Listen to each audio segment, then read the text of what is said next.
तो देखिए बच्चों, सैंपल पेपर का हम अपना नेक्स्ट क्वेश्चन ट्राई करते हैं। हमारा next question, right 2 points of the difference between an interference pattern and diffraction pattern.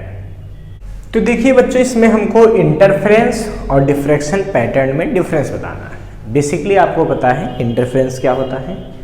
जब दो लाइट वेव सेम फ्रीक्वेंसी और नियरली सेम एम्पलीट्यूड की किसी प्लेस पे एक ही डायरेक्शन में चलते हुए सुपरपोजिशन करती हैं, तो उनके सुपरपोजिशन से इंटेंसिटी का रिडिस्ट्रीब्यूशन हो जाता है। इस फिनोमिना को बोलते हैं interference.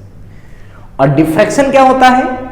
When light passes through small obstacle और small slit, then light bends at the edge of the obstacle और slit, this phenomena is called diffraction. मतलब डिफ्रैक्शन क्या है? Bending of light at the edge of slit और small obstacle.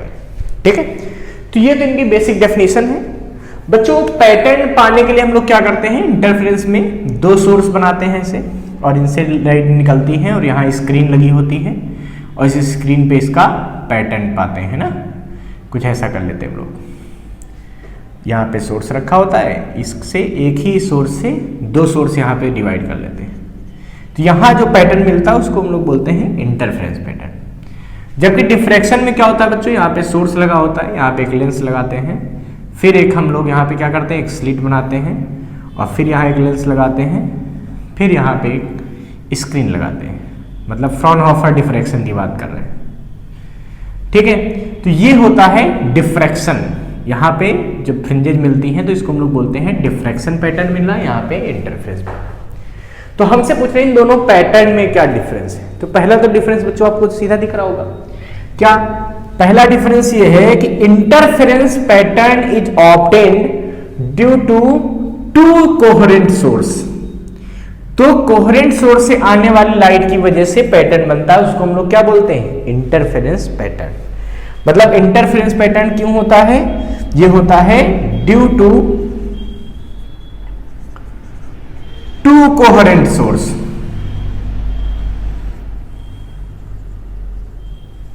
ठीक है, तो दो अलग अलग कोहेरेंट सोर्स से आने वाली लाइट की वजह से जब मिलने वाली वेव मिलती है यहाँ पे, उसका एक पैटर्न मिलता है, तो उसको बोलते हैं इंटरफेरेंस पैटर्न। और जबकि डिफ्रैक्शन पैटर्न में क्या होता है बच्चों? एक ही स्लिट के, मतलब एक ही, ये पूरा एक वेव फ्रंट बन जाएगा, प्लेन वेव फ्रंट। इस वेव फ्रंट का हर पॉइंट लाइट का वेव सोर्स काम करता है। उन लाइट सोर्स से निकलने वाली जो लाइट वेव आपस में एक पैटर्न बनाती हैं, आपस में सुपरपोजिशन करती हैं, उसकी वजह से यहाँ पैटर्न मिलता है, उसको हम लोग बोलते हैं डिफ्रैक्शन पैटर्न। मतलब डिफ्रैक्शन पैटर्न में क्या होता है? Diffraction pattern is due to light wave coming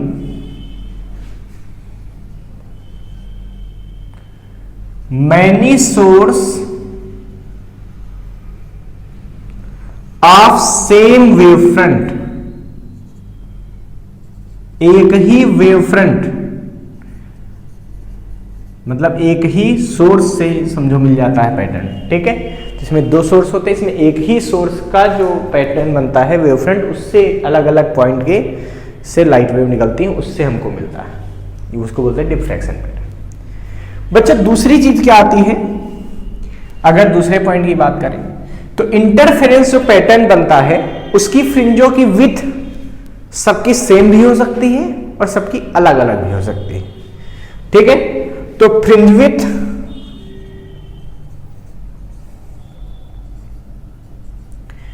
of interference pattern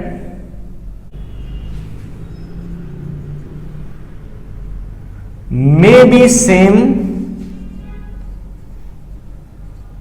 और डिफरेंट भी हो सकती है। बट डिफ्रैक्शन पैटर्न की जो फ्रिंजेस मिलती हैं, उनकी विड्थ तो हमेशा डिफरेंट ही होगी। तो इसमें जो फ्रिंज विड्थ होती है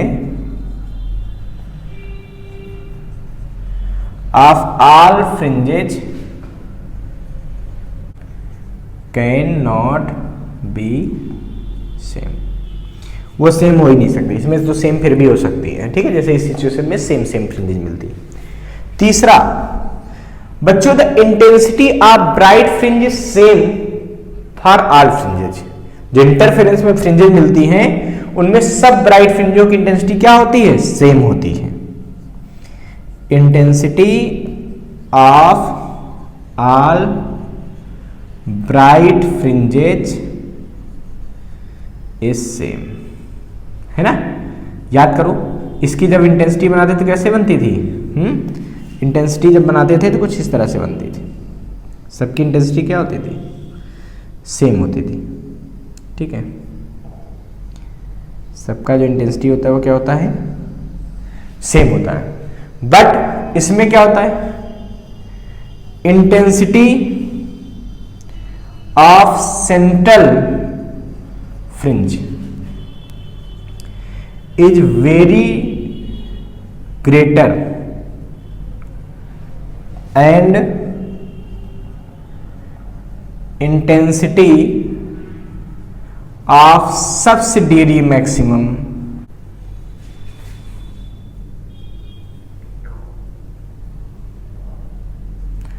बिकम्स स्मॉलर, छोटी होती जाती है।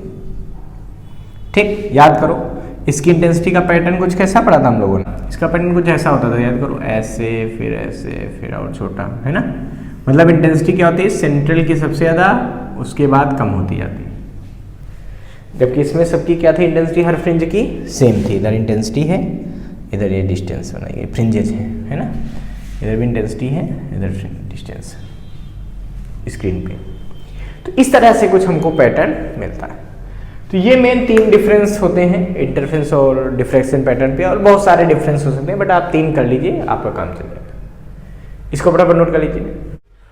तो देखिए बच्चों, सैंपल पेपर का हम अपना नेक्स्ट क्वेश्चन ट्राई करते हैं। हमारा नेक्स्ट क्वेश्चन ये है कि a ray of light incident on the face AB of an equilateral triangle prism shows minimum deviation of 30 degree. Calculate the speed of light through the prism. Find the angle of incident at the face AB so that the emergent grazes along the face AC. तो देखिए बच्चों, इस question में हमसे कह रहे हैं कि एक प्रिज्म है इक्विलैटरल जिसका रिफ्रैक्टिंग एंगल 60 डिग्री है। अगर इक्विलैटरल प्रिज्म है तो सारे एंगल 60 हो जाएंगे। अब बच्चों कह रहे हैं कि अगर यहाँ पे मिनिमम डेविएशन, पहली कंडीशन की मैं बात कर रहा हूँ, कह रहे हैं अगर मिनिमम डेविएशन 30 डिग्री हो, ठीक है, मिनिमम डेविएशन का एंगल क्या हो? 30 डिग्री। तो हमसे पूछा जा रहा है कि इसमें स्पीड ऑफ लाइट क्या होगी। तो बच्चों, स्पीड ऑफ लाइट निकालने के लिए कुछ फार्मूला याद होगा। रिफ्रैक्टिव इंडेक्स का फार्मूला क्या होता था? म्यू इक्वल टू होता था, याद करो, C/V, जहां म्यू होता था रिफ्रैक्टिव इंडेक्स। इसका मतलब हमें यहां V पूछा गया है। V होती थी speed of light in material,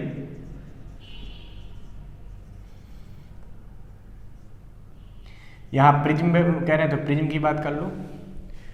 C आपको पता है 3 × 10⁸ मीटर पर second speed of light in vacuum या एयर। तो ये चीज तो आपको पता है, मेन आपको ये निकालनी है, और ये पहले हम फाइंड करेंगे। ये कहां से फाइंड करेंगे? क्योंकि हमको A दिया है और हमको डेल्टा M दिया है, मिनिमम डेविएशन।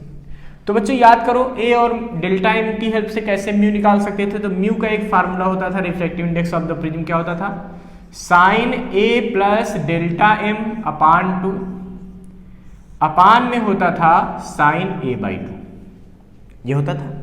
वैल्यू पुट कर दो तो म्यू बराबर क्या आएगा? sin A की वैल्यू 60, डेल्टा M 30 अपान 2, अपान में आएगा sin A/2, A की जगह 60 अपान 2। इसको जब आप सॉल्व करेंगे तो साइन क्या चेक कर देखो, 60 + 30 कितना हो गया? sin 90 हो गया। तो sin 90 और अपान 2 यानी कि बचेगा sin 45। अपान में ऐसे क्या बचेगा? 60 अपान 2 क्या बचेगा? 30, तो नीचे बचेगा sin 30। वैल्यू पुट कर दीजिए भैया। sin 45 की वैल्यू क्या होती है? 1/√2, अपान में sin 30 की वैल्यू 1/2। ये 2 पलट के ऊपर चला जाएगा तो क्या बचेगा? 1/√2, ऊपर हो जाएगा 2/1। देखो इसका रेसिप्रोकल कर दिया, तो यहाँ से म्यू निकल आया बच्चों, क्या आया? √2। म्यू की वैल्यू कितनी हो गई? √2। जब म्यू पता चल गया तो आपको V निकालना है। v निकालने में कौन सी बड़ी बात है भाई, v बराबर क्या हो जाएगा, देखो यहाँ से हो जाएगा c अपान म्यू। तो v equal to c 3 into 10 की पावर 8 अपान म्यू, म्यू की वैल्यू √2। इसको जब आप सॉल्व करेंगे तो ये वैल्यू आ जाएगी 3 इंटू 10 की पावर 8 अपान 1.414। इसको सॉल्व करोगे 2.12 इंटू 10 की पावर 8 मीटर पर सेकेंड। ये आ गई वेलोसिटी ऑफ लाइट। अब अगला क्वेश्चन इसमें सेकेंड पार्ट में बच्चों हमसे पूछा गया है आई की कितनी वैल्यू रखी जाए कि इमर्जेंट लाइट रे इसके ग्रेजेज अलोंग एसी, मतलब एसी के अलोंग ऐसे चली जाए, इससे टच होती हुई। तो बच्चों हम मान लेते हैं कुछ ऐसा एंगल रखेंगे, मान लो ऐसे लाइट रे गिरी होगी, ठीक है, और ये एंगल क्या हो गया आई। यही एंगल हमको बच्चों यहाँ निकालना है, ठीक है। और इससे लाइट रे यहाँ आके गिरी होगी, कुछ ऐसे गिरी, और यहाँ से गिरने के बाद वो कह रहे हैं कैसे चली जाए, ऐसे चली जाए, ये कंडीशन। अब बच्चों आपको सोचना चाहिए ऐसे लाइट रे कब जाएगी। भाई यहाँ था, अंदर क्या था, प्रिज्म का रिफ्रैक्टिव इंडेक्स था √2 यानी कि डेंसर, और बाहर एयर है यानी कि रेयरर। जब लाइटें डेंसर से रेयरर में जाती है तो कब उसके सरफेस के अलोंग चली जाती है, दोनों की कॉन्टेक्ट सरफेस के अलोंग चली जाती है। ये तब जाती है जब यहां पे लाइट रे क्रिटिकल एंगल से गिरे। ये एंगल किसके बराबर हो, क्रिटिकल। तो हमारा काम होगा पहले हम ये क्रिटिकल एंगल फाइंड करें। ये क्रिटिकल एंगल निकालना बहुत सिंपल है, कैसे, sine c equal to 1 upon mu. यहां से आप ये क्रिटिकल एंगल फाइंड करें। जब क्रिटिकल एंगल आ जाएगा तो ये वाला एंगल r निकाल देंगे, r मिल जाएगा तो i मिल जाएगा। देखो कैसे, पहले c निकालते हैं, sine c equal to 1 upon mu होता है ना, क्रिटिकल एंगल का फार्मूला याद करो। तो sine c equal to 1 upon mu, mu की वैल्यू कितनी है √2, तो sine c equal to 1 upon √2 किसकी वैल्यू होती है बच्चों, साइन 45 डिग्री। तो c कितना आ गया 45 डिग्री। तो ये क्रिटिकल एंगल कितना आ गया 45 डिग्री। तो बच्चों जब ये 45 आ गया, अब याद करो बीच में तुमको जब प्रिज्म का डेरिवेशन कराया गया था तो वहां पे एक फार्मूला तुमको पढ़ाया गया था। क्या पढ़ाया गया था, a इक्वल टू ये एंगल प्लस ये एंगल। याद कीजिए, जब इस एंगल को ऐसे बढ़ाते थे, इसको ऐसे लाते थे, यहाँ डेल्टा बनता था, तब ये फार्मूला आता था। मतलब a बराबर वहां पे आता था r प्लस आर डैश, तो यहाँ पर a बराबर क्या हो जाएगा r plus c। R dash की जगह यहाँ पे क्या हम लोगों ने लिखा है c। तो ये एंगल याद रखना इसके सम के बराबर होता है। अगर आप चाहो डेरिवेशन में चीज देख सकते हो, अगर नहीं आता है तो लिख दो prism refractive index of prism by Gaurav Mishra, आपको मिल जाएगा वो डेरिवेशन, ठीक है। तो बच्चों ये a बराबर क्या आएगा r, यार r पता नहीं हमको, प्लस c कितना है बच्चों 45 डिग्री, और a तो हमको पता ही चल गया है, a कितना है भाई, a की वैल्यू है 60 डिग्री। यहाँ से r निकल आएगा, a इधर जाएगा, 60 माइनस 45 यानी कि r कितना आ गया बच्चों 15 डिग्री, ठीक है, r आ गया 15 डिग्री। अब आपको पता है यहाँ पे साइन i, इस पॉइंट पे अगर हम स्नेल्स लॉ से बात करें तो sine i upon sine r कहाँ पर, पॉइंट P पर। क्या लिख देते हैं, at P by Snell's law.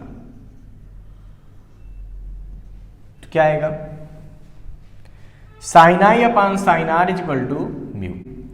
अगर हम i और r की वैल्यू यहां बच्चों पुट कर दें तो क्या है, i निकालना है हमको, तो sine i upon sine r, r की value 15 is equal to mu, mu की वैल्यू √2।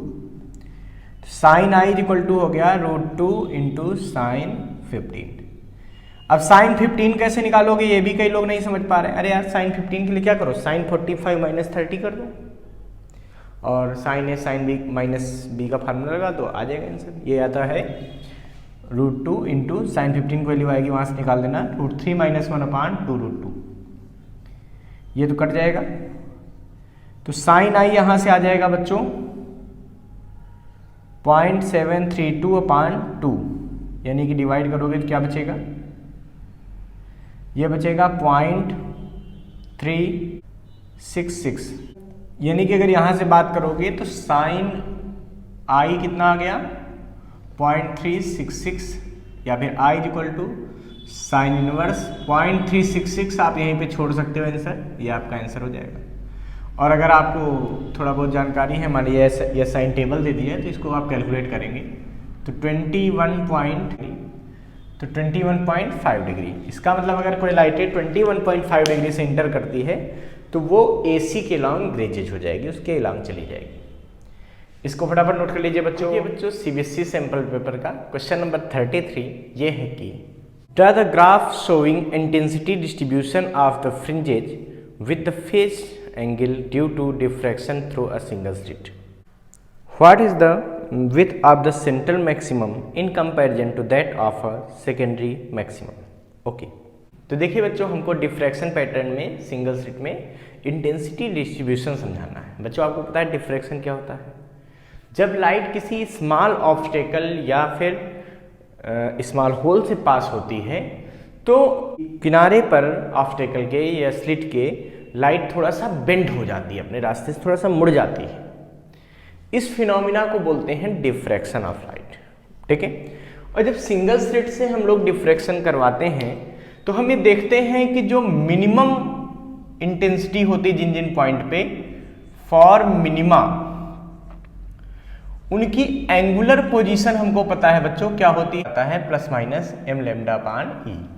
जहां पर m होती है नंबर ऑफ फ्रिंजेज, लैम्डा होता है वेवलेंथ ऑफ लाइट, लैम्डा क्या होता है? Wavelength of light. और जो E है यहाँ पे E जो होता है इसको बोलते हैं विथ ऑफ सोर्स। E क्या होता है? Width of source. तो ध्यान रखिएगा कि जो एंगुलर पोजीशन है, ठीक है, मिनिमा के लिए वो क्या है? m λ/e। इंटेंसिटी का डिस्ट्रीब्यूशन कर्व खींचिए। तो देखिए बच्चों, अगर आप देखें कि m की वैल्यू अलग अलग रखें, मान लीजिए 1 2 3 4 ये सब रखते हैं, तो थीटा की वैल्यू यहाँ पे क्या होनी चाहिए? +- λ/e, +- 2 λ/e, +- 3 λ/e और डॉट डॉट डॉट, ठीक है। ये मिनिमा के पॉइंट मिल गए हमको, ये एंगुलर पोजीशन मिल गई फॉर मिनिमा, ठीक है। यही चीज़ यहाँ पे भी है। तो बच्चों इसका जब कर्व खींचते हैं तो कर्व कुछ इस तरह मिलता है इंटेंसिटी का, एंगुलर पोजीशन के साथ कुछ ऐसा।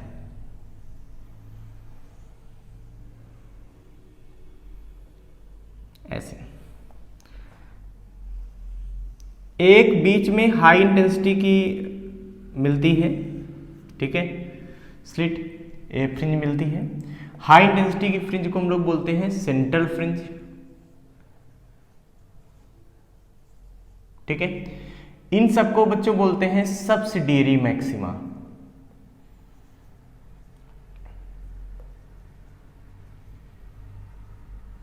ठीक है। ये सब सब्सिडियरी मैक्सिमा है, छोटे वाले। और बड़ा वाला क्या है? ये सेंट्रल मैक्सिमा, सेंट्रल फ्रिंज है और इसकी जो इंटेंसिटी उसको क्या बोलते हैं?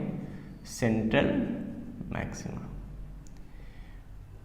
बेटा देखिए, जो सेंट्रल मैक्सिमा है, ठीक है, अगर हम बेसिक बात करें तो जैसे यहाँ पे पहले वाला मिनिमा मिलेगा, पहला मिनिमा यानी कि λ/e, यहाँ पे क्या मिलेगा? दूसरा वाला 2 λ/e, यहाँ तीसरा वाला 3 λ/e। यहाँ से इधर पहला मिनिमा λ/e, इधर दूसरा मिनिमा 2 λ/e, इधर तीसरा 3 λ/e। इस तरीके से हम ये देखते हैं कि हमको λ/e, 2 λ/e, 3 λ/e ये सब मिल जाते हैं। यहाँ से आपको एक बात पता चल रही है कि जो सेंट्रल मैक्सिमा है, ठीक है, उसकी जो एंगुलर विड्थ है वो कितनी है? देखो यहाँ से यहाँ तक।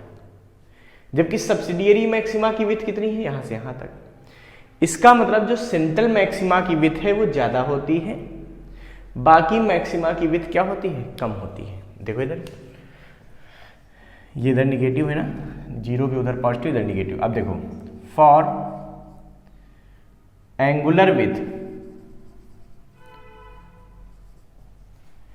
ऑफ सेंट्रल मैक्सिमा, तो एंगुलर विथ सेंट्रल मैक्सिमा कितनी होती है? देखो यहाँ से यहाँ तक ये λ/e, यहाँ से यहाँ तक ये λ/e, भाई ये 0 है, ये λ/e हो गई, इधर भी λ/e हो गई निगेटिव में, यानी टोटल कितनी हो गई? 2 λ/e।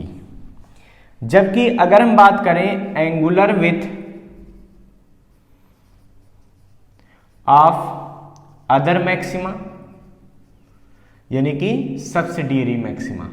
ठीक है, इन सब की जो एंगुलर विड्थ होती है इसकी वैल्यू कितनी होती है, देखो यहां से यहां तक, तो लैम्डा बाई से टू लैम्डा बाई, ये कितनी हो जाएगी बच्चों, ये हो जाएगी लैम्डा बाई, यानी कि ये कितनी होती है, ये होती है लैम्डा बाई। ठीक है, ऐसे इसकी भी क्या होगी, लैम्डा बाई। तो सारे जो अदर मैक्सिमा है उनकी एंगुलर विड्थ क्या होती है, लैम्डा बाई, और जो सेंट्रल वाला है उसकी कितनी होती है, टू लैम्डा बाई। बच्चों इंटेंसिटी भी ध्यान रखना, इंटेंसिटी जो सेंट्रल मैक्सिमा की होती है वो सबसे ज्यादा होती है। ठीक है, अगर इस इंटेंसिटी को 100% ले लिया जाए तो इसका केवल 4.5% ही इसकी इंटेंसिटी होती है, 1.6% इसकी इंटेंसिटी होती है। इसका मतलब यहाँ इंटेंसिटी बहुत ज़्यादा, यहाँ उससे कम, मतलब उससे कम क्या, बहुत कम हो गई है, 4.5% केवल बची, यहाँ उससे भी कम 1.6% बची, और कम होती जाती है। मतलब सेंट्रल पे इंटेंसिटी सबसे ज़्यादा होती है, उसके बाद क्या हो जाती है, इंटेंसिटी की वैल्यू लगातार घटती जाती है। तो इसके कंपैरिजन में इसकी 4.5%, इसकी फिर 1.6%, फिर आगे डिक्रीज होती जाएगी। ये बात आप ध्यान रखिएगा। ठीक है, तो ये बात हमको क्लियर होनी चाहिए। विथ होगी सेंट्रल मैक्सिमा की वो क्या होगी, टू लैम्डा बाई ई, और जो अदर मैक्सिमा है उनकी विथ जो होगी एंगुलर विथ वो होगी लैम्डा बाई ई। अगर कभी बच्चों इसमें लीनियर विथ पूछ दिया जाए, कभी मान लीजिए लीनियर विथ पूछ दिया जाए, तो लीनियर विथ कैसे निकालते हैं, याद करो।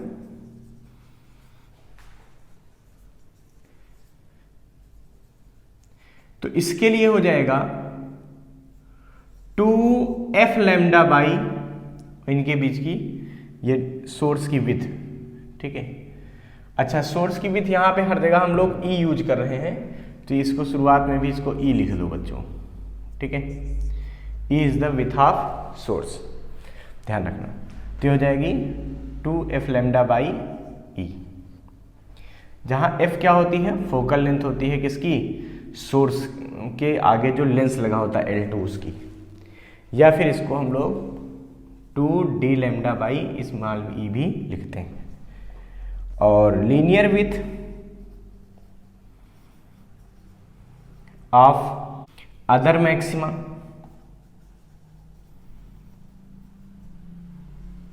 तो ये हो जाता है 2 नहीं होता उसमें होता है f लैम्डा बाई ई, या फिर लिखते हैं डी लैम्डा बाई। मतलब जहां पर अगर पूछा जाए बच्चों तो f क्या है, उस लेंस की फोकल लेंथ है जो स्लिट के आगे लगता है, या फिर कह सकते हो कैपिटल D जो है distance between screen and slit, screen और स्लिट के बीच की डिस्टेंस होती है।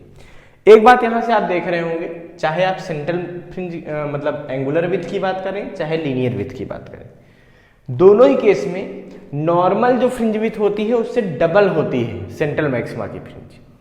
यहाँ भी देखो एंगुलर विड्थ में भी जो एंगुलर विड्थ नॉर्मल फ्रिंज की आई है उसका डबल किसकी आई है, सेंट्रल मैक्सिमा की। तो ये बात ध्यान रखिएगा कि सेंट्रल मैक्सिमा की फ्रिंज जो होती है वो अदर मैक्सिमा की डबल होती है।